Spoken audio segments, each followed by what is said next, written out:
مولانا سجاد نعمانی کی خانقاہ اور میرے گھر کی دیوار ایک ہی ہے، تعلقات بہت اچھے ہیں، رکھے تعلقات، مسلمان ہیں الحمدللہ۔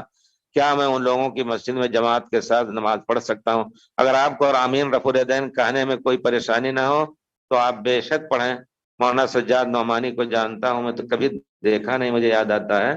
لیکن ابھی انہی کے یوٹیوب پر میں نے ایک کتاب لکھی تھی علماء دیوبند کو مشورہ، شاید ہمارے بھائیوں میں سے کسی نے پڑھا ہے کہ نہیں اس کو؟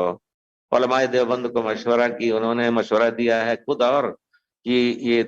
غیر مقلدیت بہت بڑھ رہی ہے مدینہ یونیورسٹی کی طرف سے، اور ہندوستان کے اہل حدیث لوگ بہت زیادہ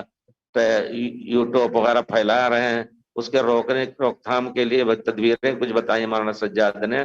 تو بہرحال ہم نے اس پر اچھے انداز میں انشاءاللہ، ہم نے برا کوئی نہیں کہا ہے، لیکن ہم نے آخر میں کہا کہ دیکھیے آپ لوگ اگر گھبرا رہے ہیں غیر مقلدیت کے بڑھنے سے، پیارے رسول نے پہلے ہی کہہ دیا ہے لا تزال طائفۃ من امتی، میری امت کا ایک ٹولی تھوڑی سی رہے گی لیکن ظاہرۃ الحق، حق پر رہیں گی، لا یضرهم من خذلهم، دنیا چھوڑ دے ان کا نقصان نہیں ہوگا۔ تو آپ ان کے پاس پڑھیں، اگر آپ کو مسجد سے نہ نکالیں اور اگر آمین رفع دیتے ہیں نہیں کہنے کا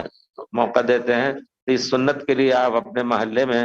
کوئی گھر ہی بنا لیں جس میں آپ مل کر کے سنت کے لوگ، اہل حدیث لوگ یا عمل حدیث پر عمل کرنے والے، وہاں قریب اہل حدیث کی مسجد نہیں تو وہی میں نے کہا کہ آپ الگ پڑھیں اگر مسجد میں منع کر رہے ہیں، اور اگر آمین رفع الیدین کہنے دے رہے ہیں تو آپ جائیے انشاءاللہ پڑھیے، کیونکہ عام طور پہ تو یہ جانا جاتا ہے کہ بھائی آپ یہاں نہ پڑھیے ہمارے بچے خراب ہوں گے، رات دن ان کو آپ ڈوز دیتے ہیں، نہیں قبول کرتے ہیں، ایک آمین رفع الیدین سن کر کے خراب ہو جائیں گے۔ تو یہ ہے کمزور پہلو بزرگوں کا۔ بہرحال ہم چاہتے ہیں کوئی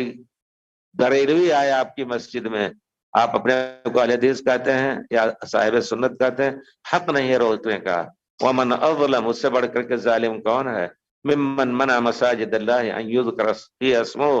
کی مسجد اللہ کی مسجدوں میں اللہ کا ذکر کرنے سے روکے، تو کوئی بھی کسی کو روکنے کا حق نہیں ہے۔ اور اگر آپ کہتے ہیں ہم سنت کے عامل ہیں، تب بھی آپ کو حق نہیں ہے کہ کسی کو